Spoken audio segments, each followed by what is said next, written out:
just do a disclaimer off the top because you're recording from the road today. You want to give me the backup? Oh, yeah. I was like, I guess you can do a backup on the off chance. Oh, yeah. I don't want to record this again.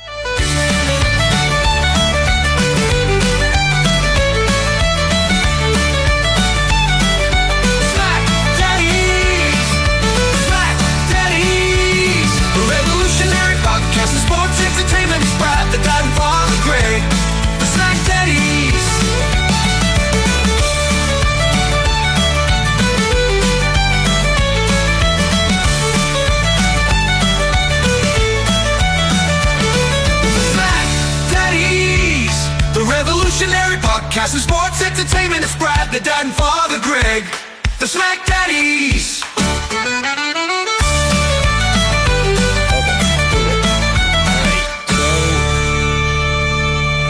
Hello, friends, and welcome to your SmackDown review for the Hub. I am Brad the Dad, and returning to my tag team partner from Cape Breton Island. But now Greg is the one that should be on assignment, but he decided to stick it out with you for this terrible episode of SmackDown. Hello, Greg, father of Eltham. Bless you, my son. Yes, I held down the fort last week with everyone on special assignment.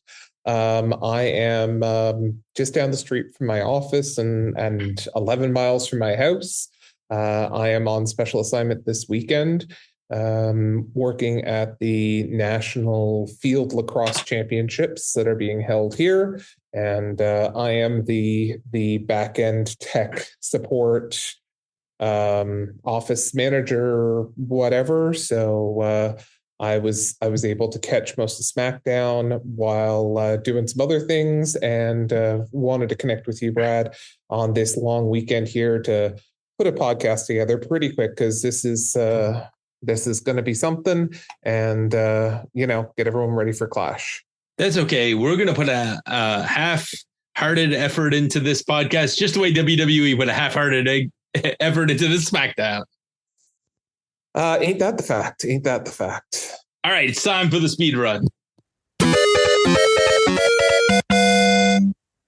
So before we start SmackDown, just a general, I think we're required to talk briefly about what happened at Knox Pro Wrestling, because every podcast I've listened to this week. Yeah, I didn't see it. I know a little bit about it, so I am not one to really probably talk. I'll just say, no matter what anybody says or did or whatever, the moment you are in a fight and you take a guy down and he's out unconscious, you need to stop hitting him in the head. Yeah. So anyways, well wishes to Psycho Stu, and well wishes to the Rampage family. Get your kid some help.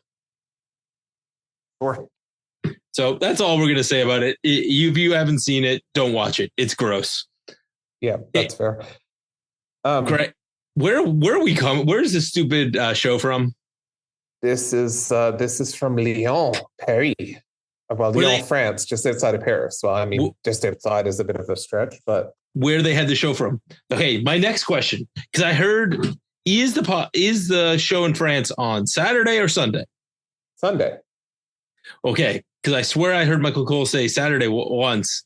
For weeks, I thought this was tomorrow, and I'm like, oh, it's Sunday. Sunday's even better. Sunday afternoon. Yeah, it's Sunday. Yeah. I'll make a baguette. Yeah. I'll eat some baguette and watch some wrestling. Yeah, so from Lyon to Paris is it's 466 kilometers. And they're taking a train, is what Michael Cole said on commentary. Yeah, that's not surprising. Greg, recap one. Why, Greg? Why? I don't know, but here's what I got out of this recap. I don't know if you've heard of the controversy last week, because I know you weren't here, but when I watched the episode and did the podcast last week, Brad, I got a different ending than what USA Network got. Yeah, I heard that they didn't get the same ending on Netflix as they did on USA. But in this recap, we got the USA ending. Yes. We got the USA ending, not the Netflix ending. Yeah. Whatever. We all know that the only question is Brock showing up on Sunday? That's a good question. Is there a direct flight from Manitoba to Paris? Well, there could be if you own a private plane, and WWE does. Yeah, well. So Logan Paul comes out. The crowd, I guess the crowd all riled up. He speaks a little bit of French. My wife translates.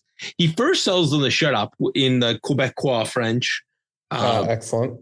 And that's then a great way to piss off the French. The French by using broken French. And he then challenges them by saying they haven't accomplished anything. Okay. Sitting next to a French teacher, a little bit of translating. Out comes John Cena. Oh, sorry.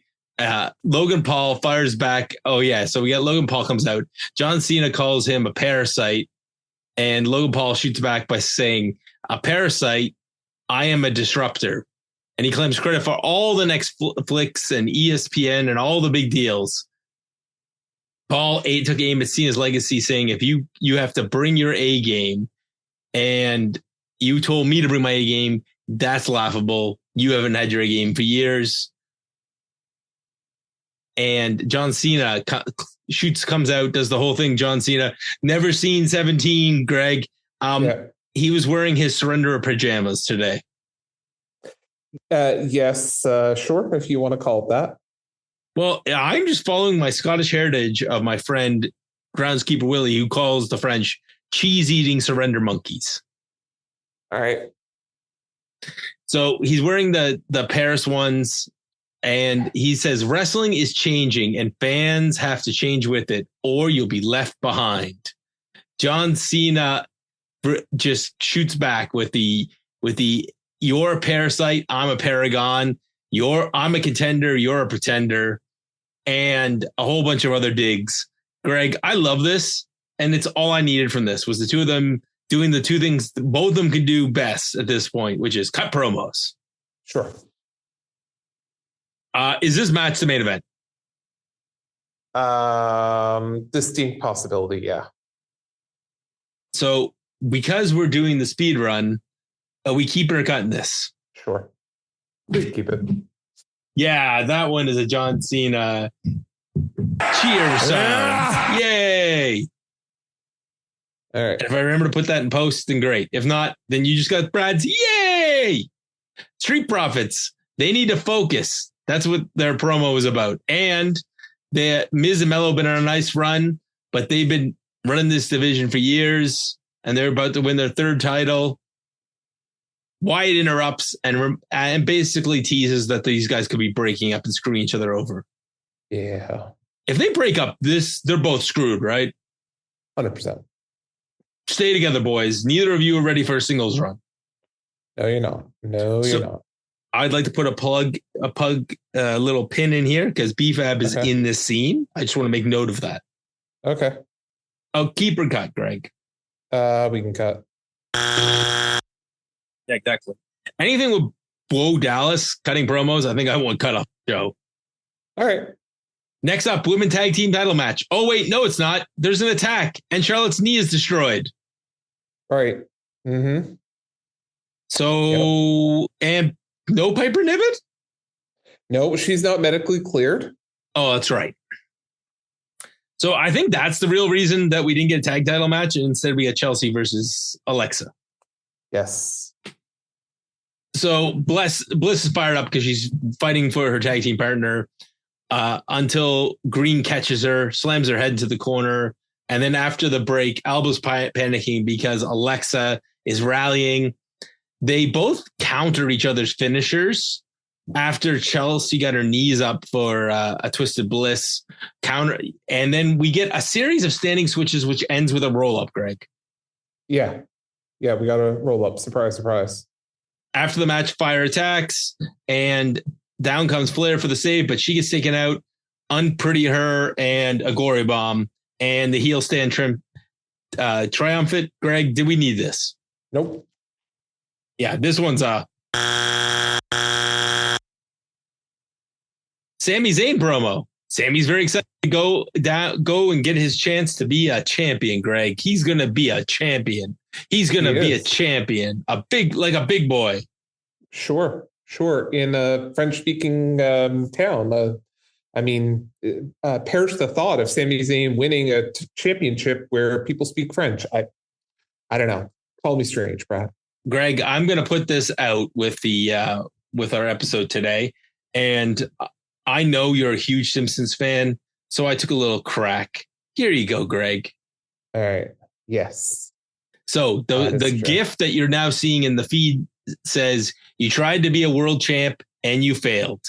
And the moral of the story is accept the U.S. title as your consolation prize. And Homer Simpson is saying these wise words with a WWE logo over his face, and Bart Simpson has been replaced with Sami Zayn. Yes. Or as my wife called him, Jeffrey Dahmer. Okay. She's like, he's got a Jeffrey Dahmer vibe. I'm like, I'd be going crazy too if I can't win the world title. And I said my mission this year was to win the world title, and I just lowered my expectations. Lowered standards. I mean, there's something to be said that your wife did the same thing. So. Oh yeah. Oh, we think she doesn't listen to this podcast, but not a half true. So this also reminds me of the bars here in Halifax. There's a bar that stays out late, and it's called the Palace. Yeah. And you go to the Palace just before closing time. Everybody looks a lot handsomer. That's fair. Eric Blondone, paging Eric Blondone. All right. Cody joined the Daddy Club again. Hooray! Yeah, we gotta congratulate him. I didn't know if you were going to do that off the top or not. So nah, it's it was like in the show. And speaking of padding the show, it's like all of these little fillers. Speaking of padding, Greg, recap. Hey, do you know that Unreal's on Netflix? Hey, did you know that I skipped through this? I can imagine. So then we get another promo from Aleister Black in a scary room.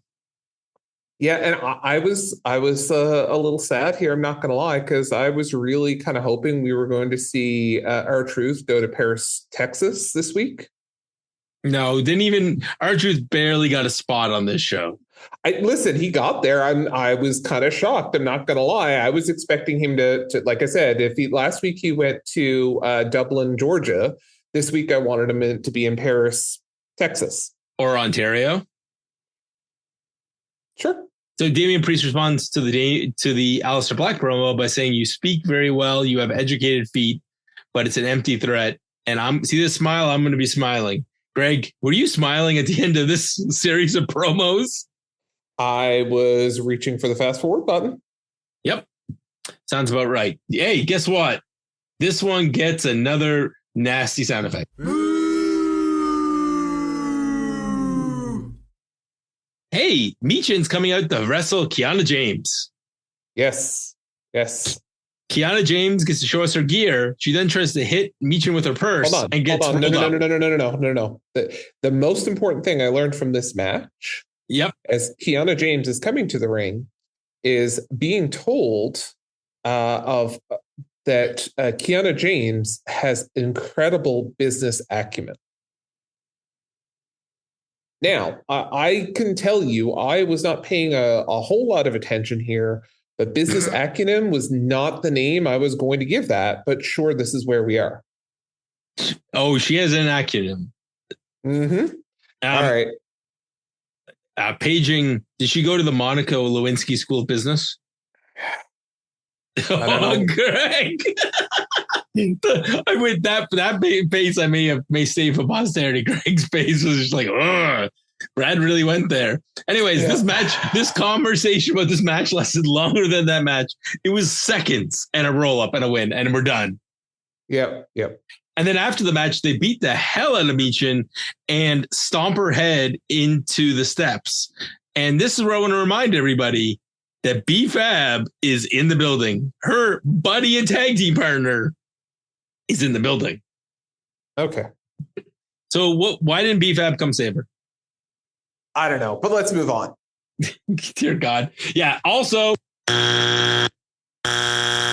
this could have been WWE signs a new deal with X to play. They could have played this whole match. This was a speed championship match. A qualifier for the speed title. So Yeah, this next segment, this might be the best segment. Recap 3. Drew McIntyre's out. That's the recap to show that there's no update on Cody. He got a promo just like this last week and got RKO'd. He says, bonjour, the French cheer. And Drew wants to talk to Randy. He invites Randy to come out so the French can sing his song. And boy, oh boy, Greg, are we filling time? Because Randy Orton did laps. Yeah. He did laps around the ring, and then Drew cuts a proner explaining that Cody's not his friend. Cody was checking in on him, he was seeing how his back was healing so that he could attack that back in their last match. Randy pulled the kick, but Cody didn't pull the punch. And this basically leads to Randy Orton cutting one of the best Randy Orton promos I've ever heard. I didn't come down and RKO you because of Cody. I came down and RKO'd you because you're a prick. And then the fight's on. There's a headbutt, a missed Claymore. Randy's in the ring. He's about to hit an RKO after hitting a draping DDT. And guess what? What? We end up having security guards come down. And guess what they get? RKOs all around. The best one was Hurricane Helms, who covers his eyes. And then when he opens them up because he's being tapped, Randy pretends like he's not going to, and he RKOs him anyway. He tries to kick Drew, and Drew runs away. Yeah.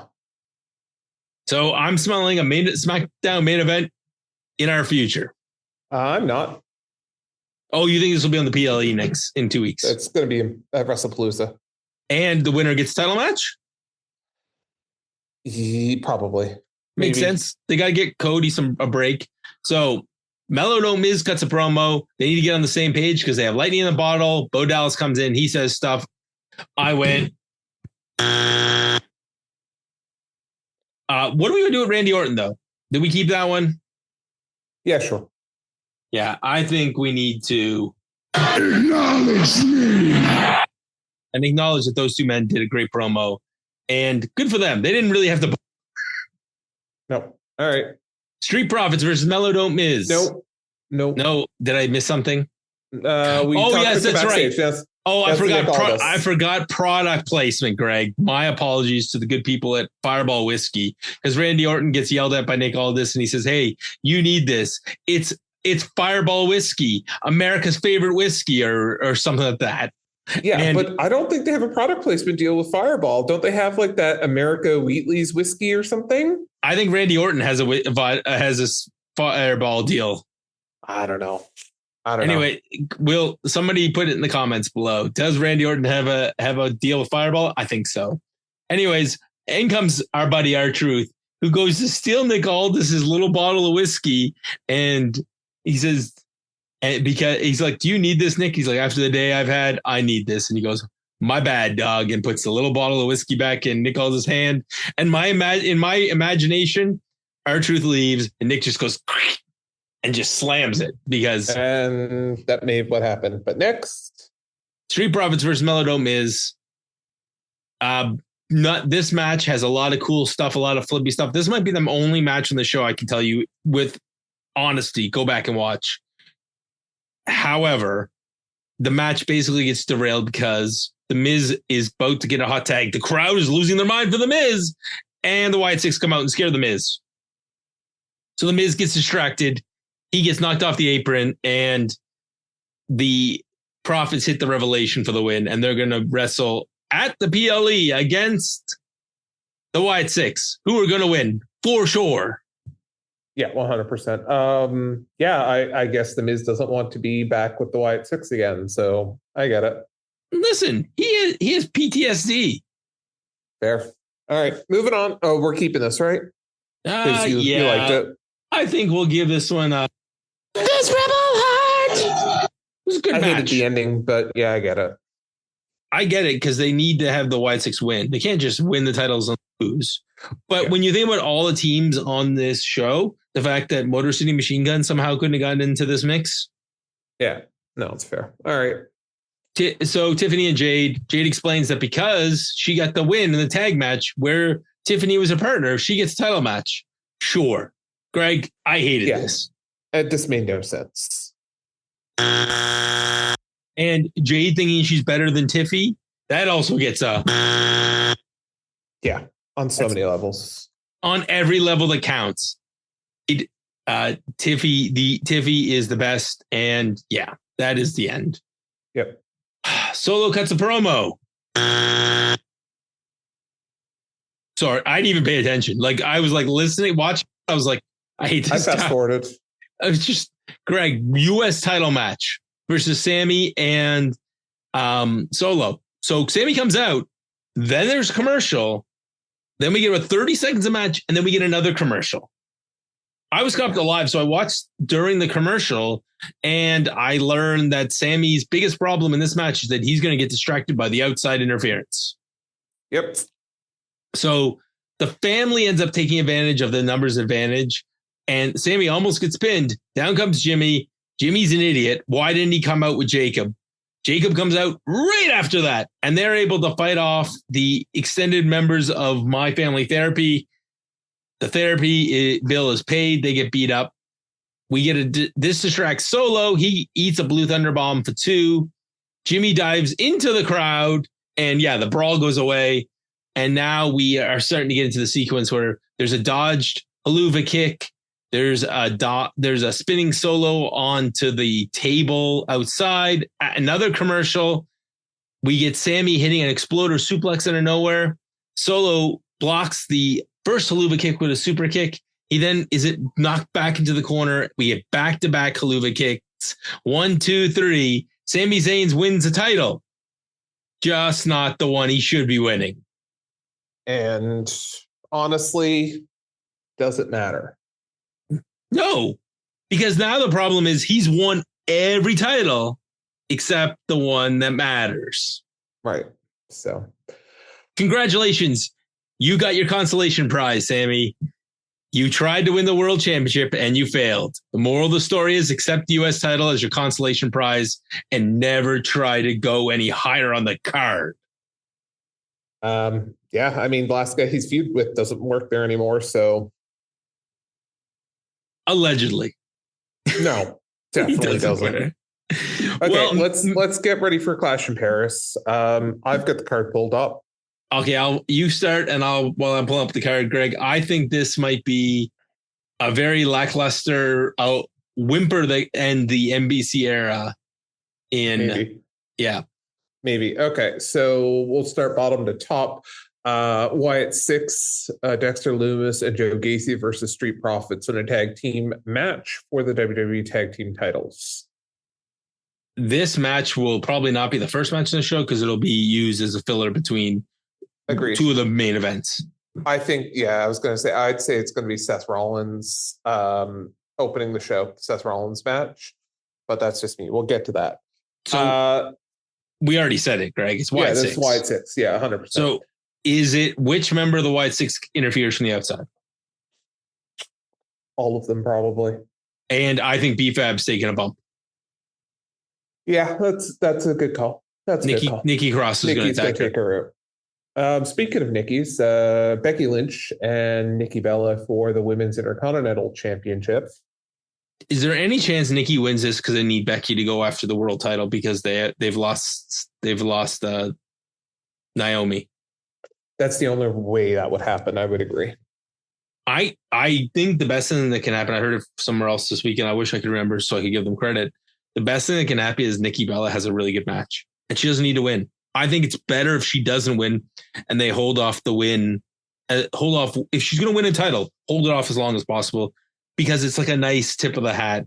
And really, the title we want her to win is the women's tag team title with her sister. Yeah, no, that's fair. Well, if we ever get her sister back. Speaking of getting things back, sneakers and all, Roman Reigns and Bronson Reed for the Shula Fala, the honor I guess. Of the Shula Fala. So Roman's winning this. I would hope so. But is he on break after this? I don't know. I could see Braun Breaker though interfering and Roman losing.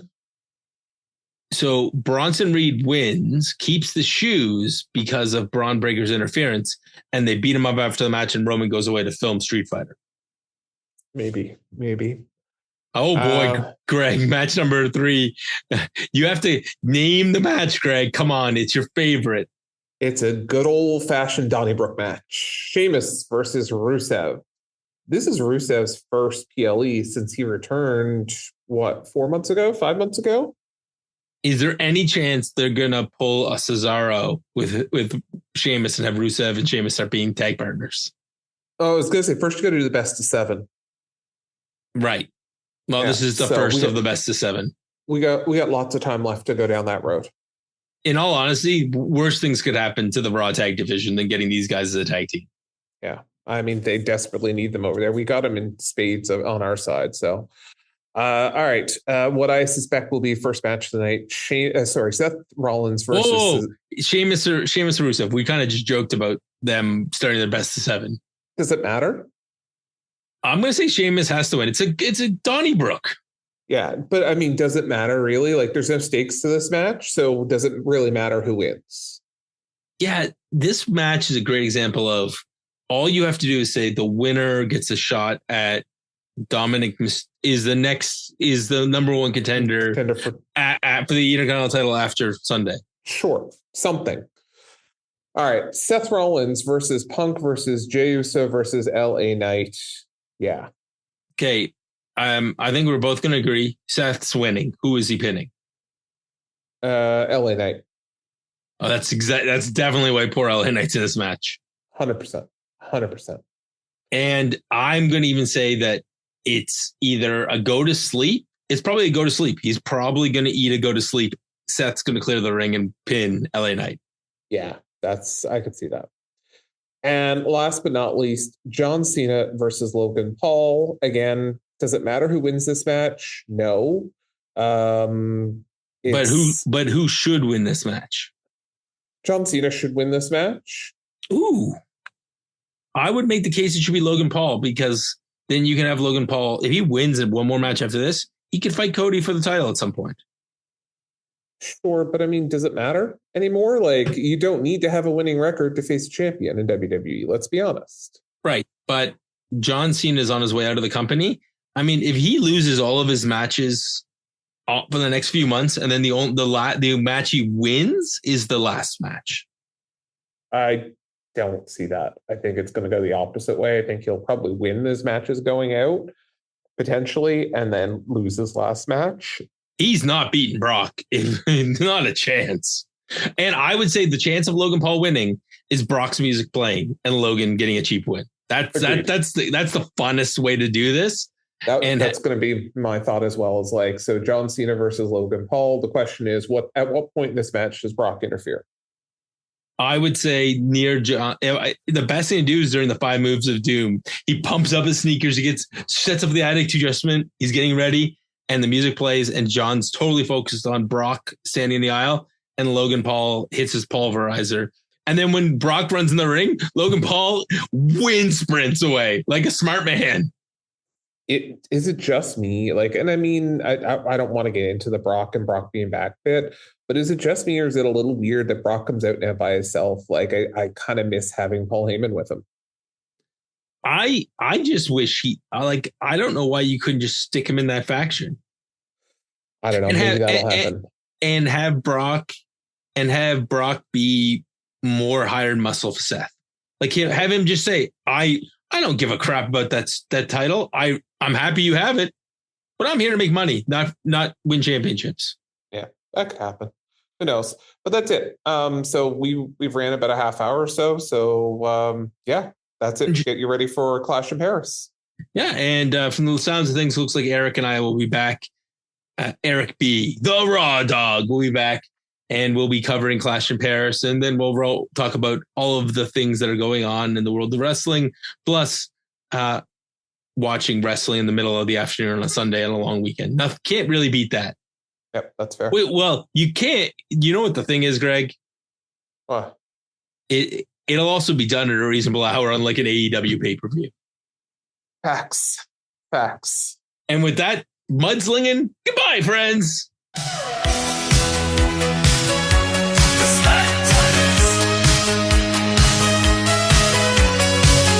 revolutionary podcast in sports entertainment.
mind with